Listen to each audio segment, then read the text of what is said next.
রাত ৯টায় আমরা ইন্টারনেট বন্ধ করিনি, ইন্টারনেট বন্ধ হয়ে গেছে। ভাইয়া আন্ডার রেমিটেন্স বন্ধ করি নাই, বন্ধ হয়ে গেছে। কেমনে কইলে বিশ্বাস করবেন? আপনার বউডার কসম দিয়ে কই, আন্ডার রেমিটেন্স বন্ধ করি নাই, ইচ্ছা করি বন্ধ হয়ে গেছে। বাংলাদেশের প্রবাসীরা অনেক ক্ষেপে গিয়েছে। তাদের এক একটি ভিডিও দেখলে আপনি বুঝতে পারবেন তারা বাংলাদেশ সরকারের উপরে অনেক ক্ষেপে আছে। এমনকি তারা ভিডিও করে পাঠিয়েছে যে তারা বাংলাদেশে রেমিটেন্স পাঠাবে না, তারা শুধুমাত্র সেই পরিমাণ টাকা পাঠাবে যেই পরিমাণ টাকা দিয়ে তাদের সংসার চলবে। বাংলাদেশে ছাত্রদের উপরে হামলা করার কারণে তারা রেমিটেন্স শাটডাউন করবে বলে ঘোষণা দিয়েছে।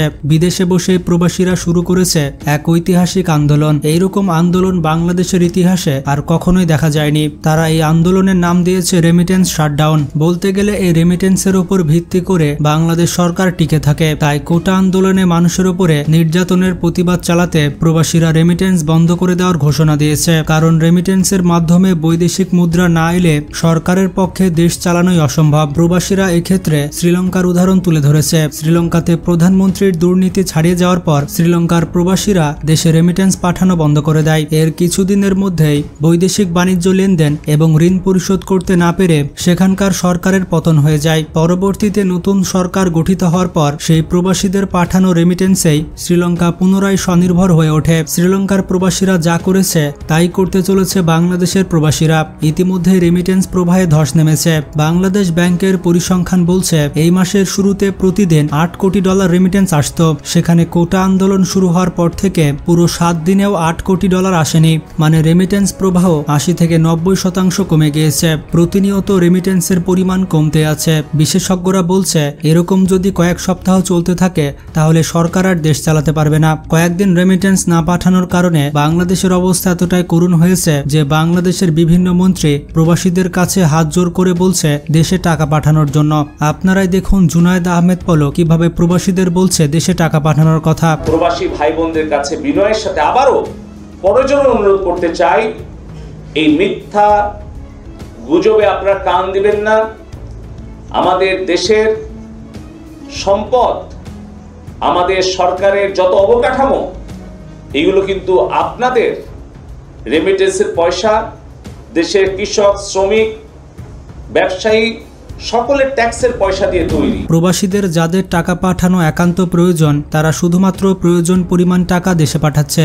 অনেক প্রবাসী সিদ্ধান্ত গ্রহণ করেছে তারা ব্যাংকিং চ্যানেলে টাকা পাঠাবে, তবে সেটি 3 থেকে 6 মাস পরে। কারণ ততদিন পর্যন্ত বৈদেশিক মুদ্রা না পেয়ে সরকারের একটি উচিত শিক্ষা হয়ে যাবে বলে ধারণা করছে প্রবাসীরা। তাছাড়া বেশ কয়েক মাস তাদের কাছে যদি রেমিটেন্স রেখে দেওয়া হয় তাহলে টাকার মান কমবে, এতে করে প্রবাসীরা লাভবান হবে। প্রবাসীরা শুধুমাত্র কোটা আন্দোলনের জন্যই নয়, তারা আরো সব বিষয় নিয়ে ক্ষেপে আছে। যেমন পাসপোর্ট বানানো থেকে শুরু করে এয়ারপোর্ট পর্যন্ত প্রত্যেকটি ধাপে ধাপে একজন প্রবাসী যে পরিমাণ হয়রানির শিকার হন। এয়ারপোর্টে প্রবাসীদের সঙ্গে যেভাবে আচরণ করা হয়, যেভাবে হরহামেশা শত শত সিসি ক্যামেরার সামনে প্রবাসীদের লাগেজ হারিয়ে যায়, পৃথিবীর কোনো দেশেই এমন ঘটনা দেখা যায় না। বন্ধুরা, প্রবাসীরা কি কি ভিডিও পাঠিয়েছে চলুন সেই ভিডিওগুলো দেখে আসি। তাদের ভিডিওগুলো দেখলে বুঝতে পারবেন যে তারা সরকারের প্রতি কতটা ক্ষেপেছে।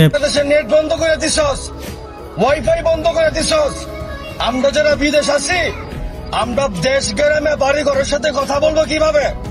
আমাদের আত্মীয় স্বজনের কথা বলবো কেমনে? চিঠির মাধ্যমে? তুই নিজে বাঁচার লাইগা সোশ্যাল মিডিয়া, ইন্টারনেট সবকিছু চুরের মতো বন্ধ করে রাখছস। দেশ স্বাধীন করো আমার কলিজার টুকরা সোনার ছেলেরা। বাংলাদেশকে পূর্ণ নির্মাণ করব আমরা প্রবাসীরা ইনশাআল্লাহ। বাংলাদেশের দুঃসময় প্রবাসীদেরকে স্মরণ করবা, আর প্রবাসীদের দুঃসময় প্রবাসীদেরকে গালি দিবা। ব্যাপারটা কেমন জানি হয়ে গেল না? ও মা শেখ হাসিনা, মা জননী, মা গো, তোমার বাংলাদেশত মা মোর কাজ জুটলো না কপালত, মা মুখ ডুবে আসি কাজ করা নাকতিছে, মা মা গো। সব কোটা যদি মুক্তিযোদ্ধার নাতি নাতনিদের জন্য, তাহলে 50 ডিগ্রি গরমের মধ্যে আমরা প্রবাসীরা কামলা দিয়ে দেশের রেমিটেন্স পাঠিয়ে দেশ বাঁচিয়ে কারবাল ফেলাইতেছি। হ্যাঁ, 1 টাকাও যাবে না দেশে। আমাদের ভাইদের স্যাক্রিফাইস আমরা ভুলবো না। Shutdown, total shutdown remittance. অনুরোধ করবো যারা প্রবাসে আছে তারা এই হুন্ডিতে টাকা না পাঠিয়ে, কেবল তো মাত্র শুরু তোমার অর্থনীতি ডাউন হওয়ার। টাকা বিশ্বাস করেন ভাই, বাড়িতে আজকে 2 দিন ধরে কথা বলতে পারি না, বাংলাদেশে নেট অফ করে দিছে। একটা কথা মনে রাখেন, আপনারা ইন্টারনেট বন্ধ করে দিবেন আর প্রবাসীরা অর্থনীতি বন্ধ করে দিব, সোজা কথা। ব্যাংকে আসলাম, আমার বেতন যা ট্রান্সফার হয়েছিল পুরাটাই কেটে নিচ্ছে। বেতন আসার পর অ্যাকাউন্টে 1,81,000 টাকা জমা হয়েছে, পরে আমার 0 টাকা দেখাইতেছে। 1,81,000 টাকা কোন পারপাসে কাটলো? আমি সকালে জানতে পারলাম আমার অ্যাকাউন্ট থেকে 50,000 সামথিং টাকা কর্তন করা হয়েছে। আমার পার্সোনাল লোন আছে, টাকা উঠাতে আসছি বাচ্চা নিয়ে, এখন মানে ব্যাংকে কোনো টাকা নাই। এক বুদ্ধিমান ব্যক্তি বলছে রেমিটেন্স না পাঠাইলে নাকি প্রবাসীদের ভিসা ক্যান্সেল করে দিব। দে ভাই, তেমন রেমিটেন্স বাংলাদেশে পাঠাবো না, দরকার হলে বাংলাদেশে যায় ঘাস কেটে খাও। মালয়েশিয়ার পক্ষ থেকে আমরা মালয়েশিয়ান প্রবাসীর পক্ষ থেকে 3 মাস টাকা পাঠাবো না। বন্ধ থাকবে, আমাদের ব্যাংক বন্ধ থাক। টাকাটা পাঠাবো কিভাবে? দেশে ফোন দিতে পারি না, পিন নাম্বার দেওয়া যায় না, কিভাবে দিব? তো বন্ধুরা, আপনারা দেখতে পেলেন প্রবাসীরা কতটা ক্ষেপে আছে। ভিডিওটি ভালো লাগলে বন্ধুদের সাথে শেয়ার করতে পারেন। ভালো থাকবেন, আল্লাহ হাফেজ।